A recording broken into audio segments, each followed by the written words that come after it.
Friends, welcome back on my channel power of knowledge. आज हम लोग स्टार्ट करने जा रहे हैं क्लास 12th का मैक्रो इकोनॉमिक्स बुक से ये फर्स्ट चैप्टर जिसका नाम है मनी एंड बैंकिंग। इस चैप्टर में हम लोग मनी के कॉन्सेप्ट के बारे में समझेंगे और बैंकिंग के बारे में हम लोग जानेंगे। तो सबसे पहले मनी एंड बैंकिंग में स्टार्ट करने से पहले हमें ये जानना होगा कि बार्टर सिस्टम क्या होता है। जब मनी नहीं चलता था, आज से बहुत साल पहले की बात है। मनी तो बाद में चलना स्टार्ट हुआ। आज के ज़माने में क्या होता है, हमें कोई भी गुड्स खरीदना होता है, मार्केट में जाते हैं, गुड्स को खरीदते हैं, उसके बदले में उसको क्या देते हैं, मनी। तो बहुत साल पहले की बात है, तो मनी नहीं चलता था, तब बार्टर सिस्टम चलता था। तो बार्टर सिस्टम के बारे में अगर आप लोग नहीं जानते हैं या जानते हैं पहले से, तो एक बार रिवाइज कर लेते हैं, समझ लेते हैं बार्टर सिस्टम क्या होता है। तो बार्टर सिस्टम एक तरह का सिस्टम होता था उस समय, जैसे कि मुझे चाहिए गेहूँ और दूसरा व्यक्ति है उसको चाहिए चावल, ठीक है। या फिर हम ऐसे समझ लेते हैं, एक ये बंदा है, इसका नाम है रवि, और ये दूसरा बंदा है, इसका नाम है, कोई भी ले लेते हैं, मोनू, ठीक है। ये दो इंसान हैं, इसके पास है राइस और इसके पास है वीट। तो उस समय ये क्या करेंगे, ये रवि जो है इसके पास राइस है, मोनू के पास वीट है। तो रवि कहेगा कि मेरे पास राइस है और तुम्हें अगर राइस चाहिए तो तुम ले लो, और मुझे वीट चाहिए, वीट की ज़रूरत है, मुझे वीट दे दो। तो ये अपना राइस इसको दे देगा, ये अपना वीट इसको दे देगा। तो इस तरीके से ये लोग आपस में गुड्स को एक्सचेंज कर लेंगे, ठीक है ना। समझ में आ गया बार्टर सिस्टम क्या होता है। उस समय मनी नहीं चलता था, तो मनी नहीं चलता था तो क्या हुआ, इसको अगर राइस की जरूरत है तो ये इससे राइस ले लेगा, और ये जो है अपना वीट इसको दे देगा क्योंकि इसको वीट की जरूरत है। इसी तरह से कोई भी गुड्स हो, अगर मुझे जो भी चीज़ चाहिए तो हम उसके पास जाएंगे जिसके पास वो चीज़ है, और अगर उसको वो चीज़ चाहिए जो मेरे पास है तो वो मेरे पास आएगा। इस तरह से हम लोग आपस में गुड्स को एक्सचेंज कर लेंगे। तो ये वही कह रहा है, it is a system where exchange of goods for goods, goods के बदले में गुड्स एक्सचेंज करना take place without the use of money. मतलब मनी का यूज यहाँ पे बिल्कुल नहीं है। हम गुड्स के बदले गुड्स को आपस में एक्सचेंज कर सकते हैं बिना मनी के यूज के, क्योंकि उस समय मनी नहीं चलता था। अब जो ये सिस्टम था उस जमाने का, बहुत साल पहले, तब इस सिस्टम की कुछ लिमिटेशंस थी, कुछ कमियां थी। कुछ कमियां देखी गई कि बहुत सारी कमियां थी इस सिस्टम में, उसके बाद इस सिस्टम को ख़त्म कर दिया गया था। तो वो जो लिमिटेशंस हैं वो क्या क्या हैं, वो लोग हम पढ़ लेते हैं, वो जितनी भी लिमिटेशंस हैं एक एक करके। तो पहली लिमिटेशंस हमारी होती है lack of double coincidence of wants.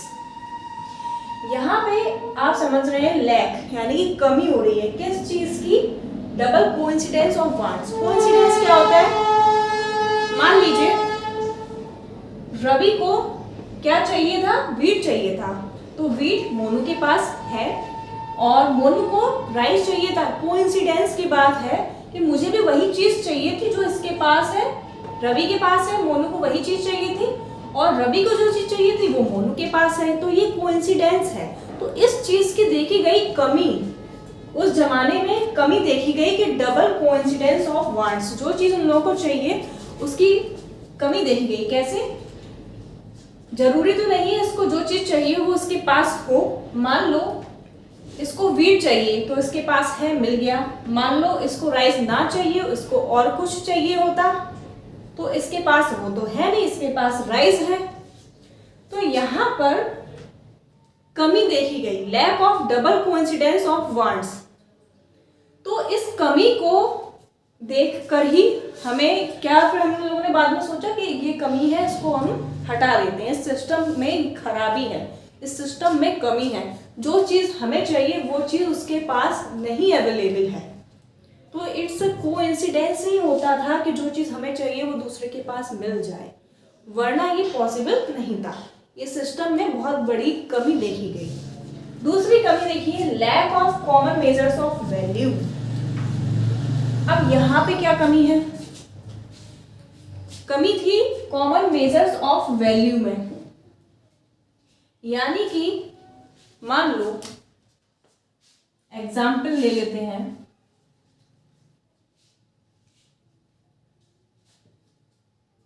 Ravi है, एक मोनू है। रवि के पास क्या चीज है?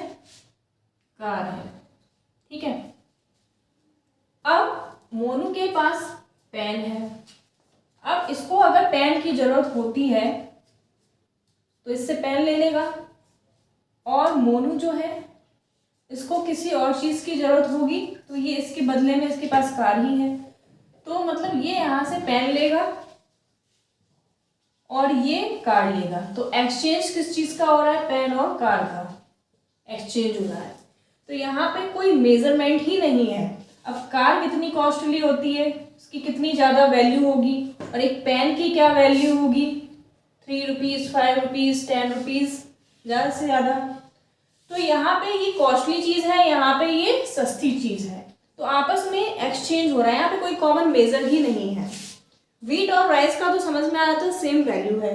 अगर हाँ यहाँ पे कार होती तो कार की सेम प्राइस का ही कोई प्रोडक्ट इसके पास होता तो ये आपस में एक्सचेंज कर लेते तो ठीक रहता, लेकिन यहाँ पे कोई कॉमन मेजरमेंट ही नहीं, हम नाप ही नहीं सकते हैं कि एक तो कॉस्टली चीज़ है इतनी महंगी, उसके बदले में हमें पेन मिल रहा है, ठीक है। इसके पास कार है, इसके पास पेन है, आपस में एक्सचेंज हो रहा है कार और पेन का, कोई मेजरमेंट ही नहीं, हम नाप ही नहीं सकते हैं।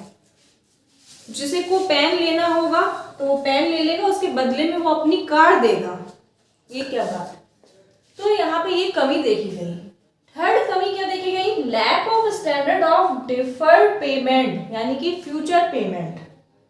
फ्यूचर पेमेंट यहाँ पे क्या था, हम फ्यूचर में पेमेंट यानी कि डिफर्ड जो पेमेंट है इसमें कमी देखी गई।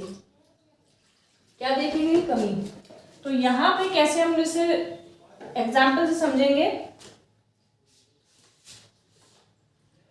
एक बंदा है, इसके पास क्या है,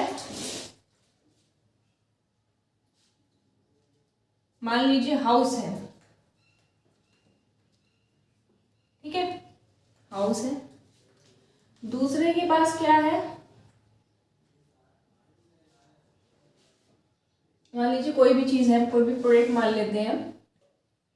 एक मोबाइल है छोटा सा, उस जमाने में नहीं चलता था तो तब भी आप मान लीजिए, ठीक है।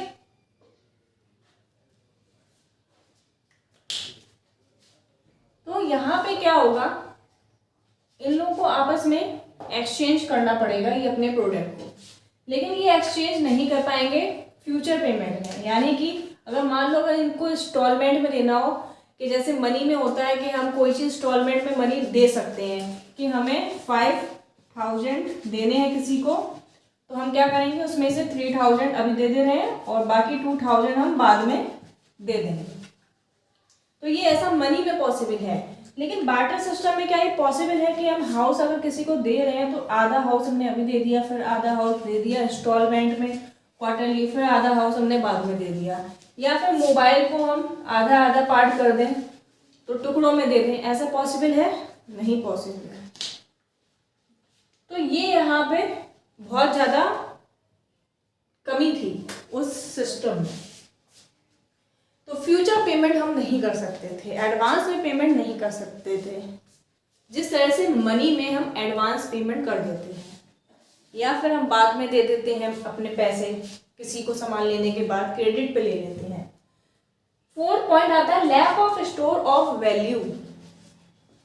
अब यहाँ पे कमी देखी गई क्या, स्टोर ऑफ वैल्यूज। वैल्यू को हम जैसे मनी हमारे पास तो उसको हम स्टोर करके रख सकते हैं, अपने पर्स में रख सकते हैं या फिर अपने अलमारी में रख सकते हैं, कहीं भी रख सकते हैं। मनी को तो बैंक में रख सकते हैं, स्टोर कर सकते हैं मनी को इजीली।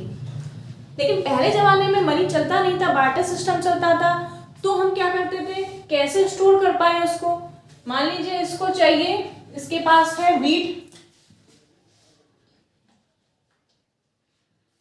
और इसको जरूरत है राइस की, मतलब इसके पास राइस, इसके पास व्हीट है, ठीक है। अब इसके बदले में ये क्या कर रहे हैं, एक्सचेंज कर रहे हैं आपस में, व्हीट और राइस। अब कब तक ये आप कहाँ पर स्टोर करेंगे, मान लो एक किराए घर में रहता है या फिर इसके पास घर में एक ही कमरा है, तो व्हीट को ये क्या, कितने व्हीट को स्टोर करेगा, कितनी सारी बोरियां ये अपने घर में रख लेगा, अपने रूम में कितनी सारी व्हीट की बोरियां रख लेगा, तो पॉसिबल नहीं है। जैसे मनी को हम लोग पॉकेट में भी रख लेते हैं, पर्स में रख लेते हैं, अलमारी में रख लेते हैं, बैंक में रखते हैं, तो वैसे ही व्हीट को हम लोग पॉकेट में कैसे रखेंगे, बैंक में कैसे रखेंगे, पर्स में कैसे रखेंगे, अलग अलग जगह नहीं रख पाएंगे क्योंकि ये बहुत ज़्यादा हो जाएगा, इतनी तो हमारे पास जगह भी नहीं होगी। तो इसलिए यहाँ पे ये सिस्टम पुराने ज़माने में कमी क्या देखी गई, lack of store of value. कहाँ पे हम अपनी वैल्यू को कैसे हम स्टोर करेंगे। लास्ट पॉइंट आता है lack of system for transfer of fund. तो अभी जैसे कि मनी है, तो मनी को हम इजीली ट्रांसफर कर सकते हैं एक अकाउंट से दूसरे अकाउंट में। आजकल बहुत तरीके की चीज़ें चल गई हैं, नए नए ऐप चल गए हैं, गूगल पे से कर सकते हैं आप आराम से, और बैंक में जाकर कर सकते हैं ट्रांजैक्शन के एक अकाउंट से दूसरे अकाउंट में ट्रांसफ़र। तो बहुत तरीके से हम लोग ट्रांसफ़र कर सकते हैं, लेकिन पहले ज़माने में ट्रांसफ़र करना बहुत ही मुश्किल था। एक जगह से दूसरी जगह व्हीट को ले जाना, एक जगह से दूसरी जगह राइस को ले जाना, ऐसे बहुत सारे प्रोडक्ट ले सकते हैं, ऑयल ले सकते हैं, बहुत सारा ऑयल है, कैसे कंटेनर में आएगा, कहाँ रखें, कहाँ स्टोर करें। तो एक जगह से दूसरी जगह ले जाने में इतना ज़्यादा खर्चा ही हो जाता था एक जगह से दूसरी जगह ले जाने में उस चीज़ को, क्योंकि वो किसी के ऊपर रखेगा, कंटेनर चाहिए उसके लिए लेबर चाहिए इतनी सारी, तो बहुत ज़्यादा मुश्किलें होती थी। तो ये सारी कमियां थी हमारे बार्टर सिस्टम में। एक बार फिर से देख लेते हैं बार्टर सिस्टम क्या चीज़ होती है। बार्टर सिस्टम एक तरह का सिस्टम होता है जो पुराने ज़माने में चलता था। आज के ज़माने में क्या चल रहा है, उसकी जगह मनी चल रहा है। तो इन सारी लिमिटेशंस को देखकर ही बार्टर सिस्टम को क्या कर दिया, खत्म कर दिया गया, उसकी जगह आ गया है मनी। तो इसी चैप्टर में हम लोग पढ़ेंगे मनी के बारे में, उसके कॉन्सेप्ट के बारे में जानेंगे। तो बार्टर सिस्टम में कमियां देखी गई थी। बार्टर सिस्टम क्या था, गुड्स को एक्सचेंज करना, गुड्स के बदले गुड्स को, ठीक है। Barter system is a system where exchange of goods for goods take place without the use of money. बिना मनी के यूज के गुड्स के बदले गुड्स को एक्सचेंज करना। उसकी लिमिटेशन थी double coincidence of wants, common measure of value, lack of standard of deferred payment, यानी कि फ्यूचर पेमेंट में हमें प्रॉब्लम होती थी करने में, और स्टोर करने में स्टोर नहीं कर पाते थे, हमारे पास इतना स्पेस नहीं होता था, स्टोरेज ऑफ वैल्यू में कमी थी। और system for transfer of fund, हम इसको आसानी से ट्रांसफर नहीं कर पाते थे अपने फंड को या अपने प्रोडक्ट को, अपने गुड्स को ट्रांसफर करने में हमें दिक्कत होती थी। तो अब हम नेक्स्ट वीडियो में पढ़ेंगे इसके मनी के बारे में, मनी के कॉन्सेप्ट के बारे में अच्छे से जानेंगे। तो वीडियो अच्छी लगे तो वीडियो को लाइक करें, शेयर करें और चैनल को सब्सक्राइब करें।